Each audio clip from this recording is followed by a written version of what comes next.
Hello class. तो आज हम चैप्टर नंबर 7 पढ़ने जा रहे हैं जिसका नाम है ट्रायंगल। तो क्लास सबसे पहले मैं कुछ बेसिक्स फंडामेंटल्स के बारे में बात करूंगा आपसे। और पहले सबसे पहले हम देखेंगे ट्रायंगल होता क्या है, उसके बाद इसकी सिमिलैरिटीज़ देखेंगे, इसकी कॉन्ग्रुएंसी देखेंगे, फिर टाइप्स ऑफ ट्रायंगल के बारे में बात करेंगे, फिर हम इसके थ्योरम पे आएंगे। ओके, तो चलिए स्टार्ट करते हैं। क्लास ट्रायंगल क्या होता है, आपको पता होगा कि जितने भी शेप होते हैं, जितने भी शेप हैं वो सब दो पार्ट में डिवाइड होते हैं।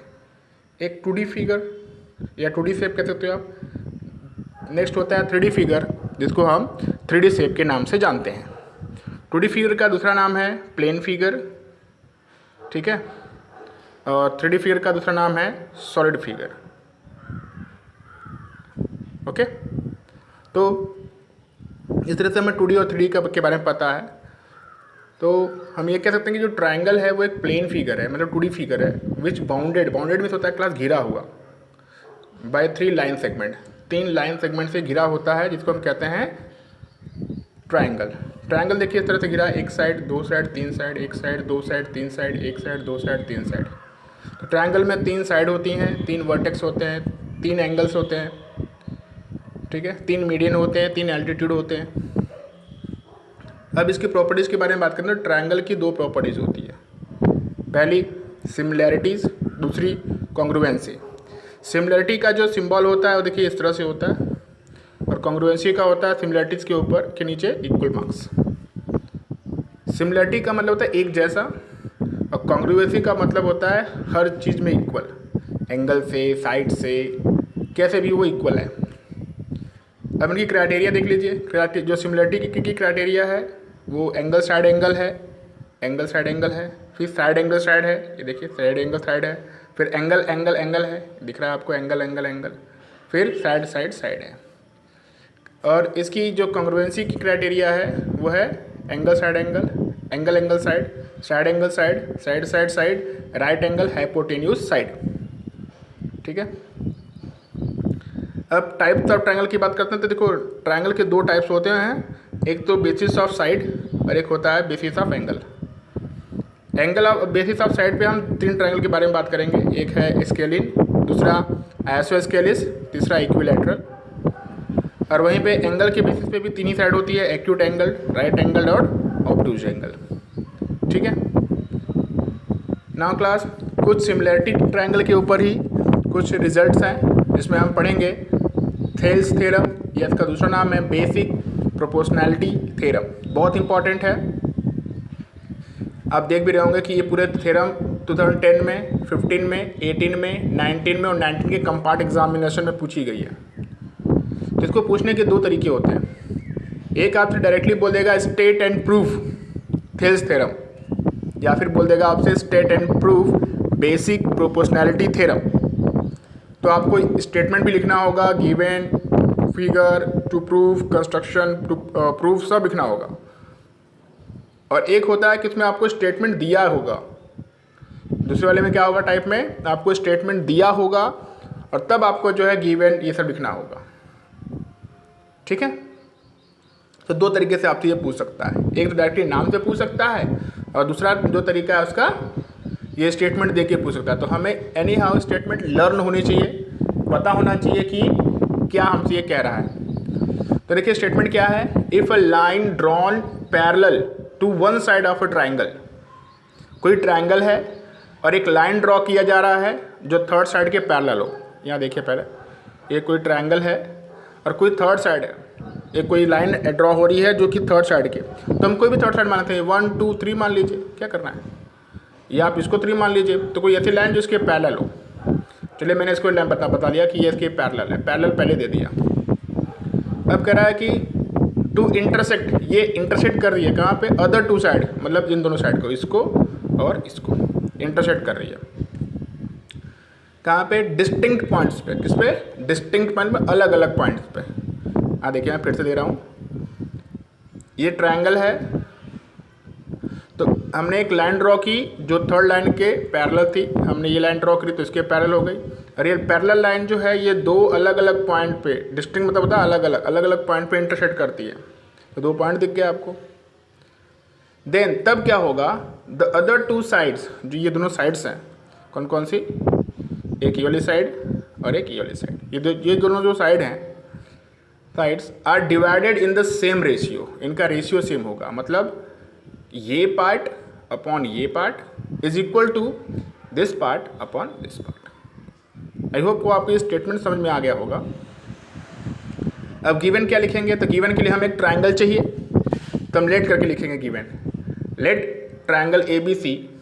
एक ट्राइंगल ए बी सी लिया, दिख रहा है आपको, इस ट्राइंगल ए बी सी लिया है, इन विच जिसमें D E parallel B C दिया हुआ हमें, देखिए यहाँ पे पैरेलल लाइन ड्रॉ करने, इसलिए हम इसमें गिवन है पैरेलल दिए लाइन, देखिए डी ई पैरेलल ड्रॉ कर दी है ना, एंड डी ई इंटरसेक्ट।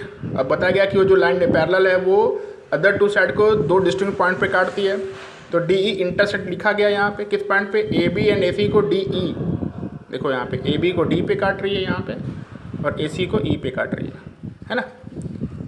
ये तरह से आपको गिवन है। अब ये कह रहा है कि अगर होता है था तो दो इक्वल जो उसके साइड से इक्वल रेशियो में डिवाइड हो जाएंगे, मतलब ये part A D upon D B always equals to A E upon E सी।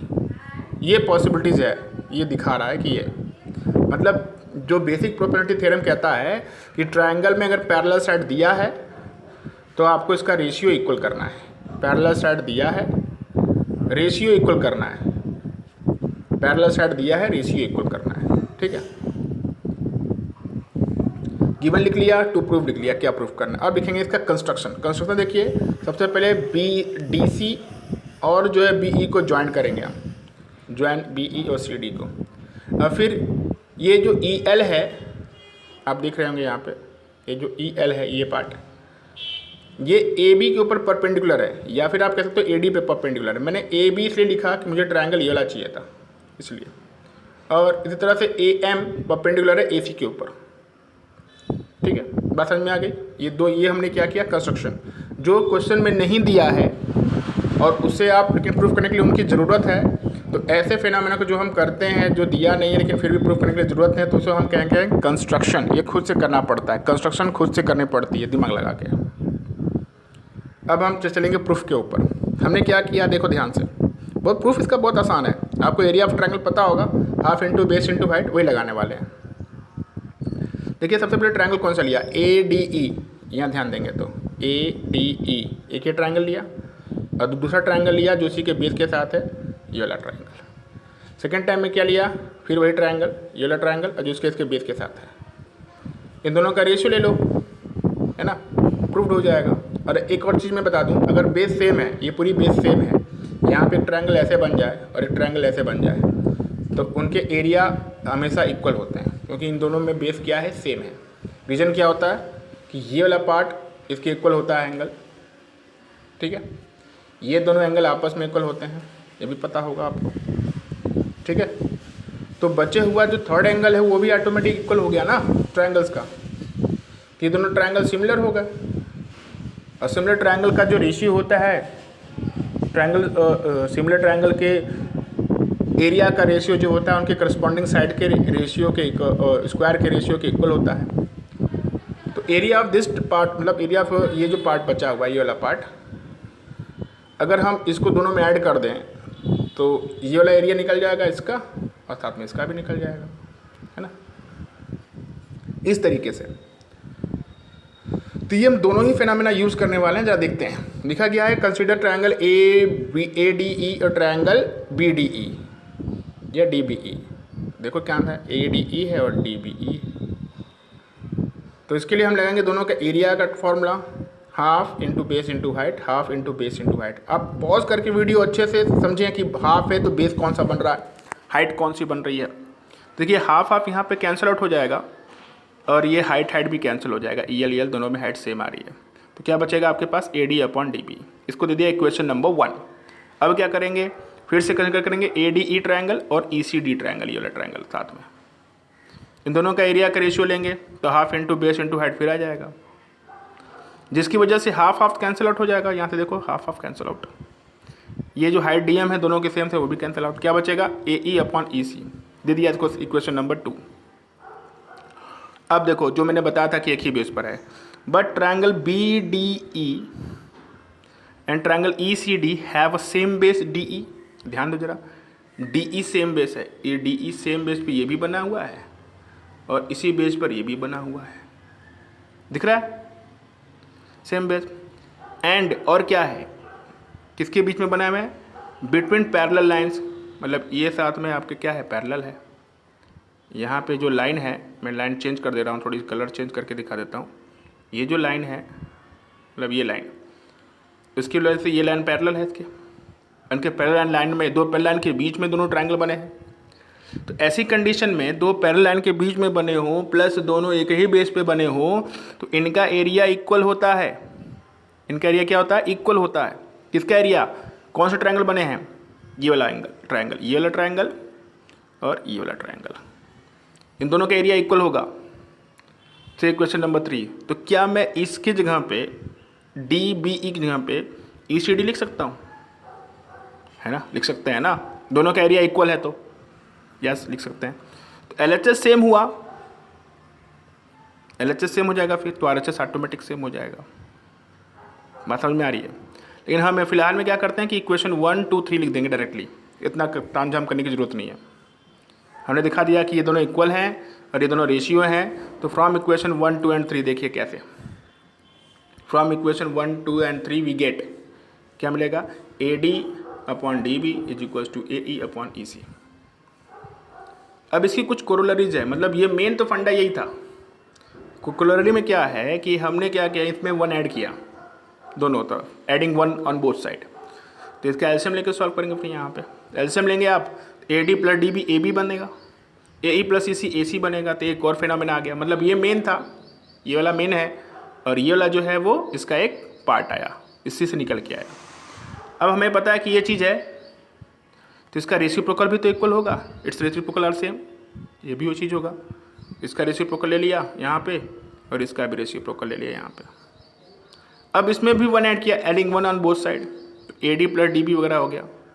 तो AB/AD मिला, AC/AE मिला। अब हमने क्या किया, इसका फिर से रेसिप्रोकल ले लिया, क्यों, क्योंकि हमने यहाँ पे रेसिप्रोकल लिया था। अब इसको फिर से हटाने के लिए फिर से इसका रेसिप्रोकल लेंगे। तो क्या मिलेगा, इसका रेसिप्रोकल, इसका रेसिप्रोकल क्या होगा, AD/AB = AE/EC। तो मेन ये हमारा था BPT, बेसिक प्रोपोर्शनैलिटी थ्योरम। इससे बन के क्या आया, ये दोनों, ये और ये, ठीक है। तो तीनों ही पार्ट कहें तो तीनों ही BPT के ही हैं।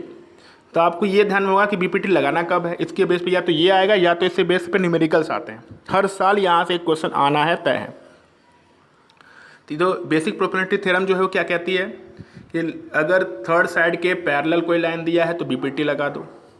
ठीक इसी का एक कन्वर्स होता है बच्चों, क्या होता है, कन्वर्स मतलब उल्टा। उसमें क्या होगा कि उसमें आपको ये रेशियो दिए गए होंगे, उसमें क्या होगा, ये जो रेशियो हैं, ये रेशियो हैं, ये आपको दिए गए होंगे। खासतौर पे कौन सा रेशियो दिया गया होगा, बस ये रेशियो दिया होगा।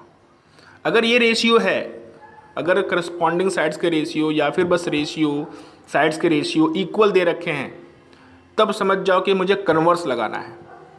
मतलब आपको प्रूफ करना होगा कि जो लाइन DE थी ये पैरेलल होगी BC के, ये प्रूफ करना होगा, ये दिया गया होगा। तो मतलब उल्टा, पैरेलल दिया था तो हमने करस्पॉन्डिंग रेशियोज प्रूफ किए, ठीक है। अब अगर खुद से ये रेशियो दिया गया तो हमें ये पता हो जाना चाहिए कि जो साइड जो है थर्ड साइड के पैरेलल होगी।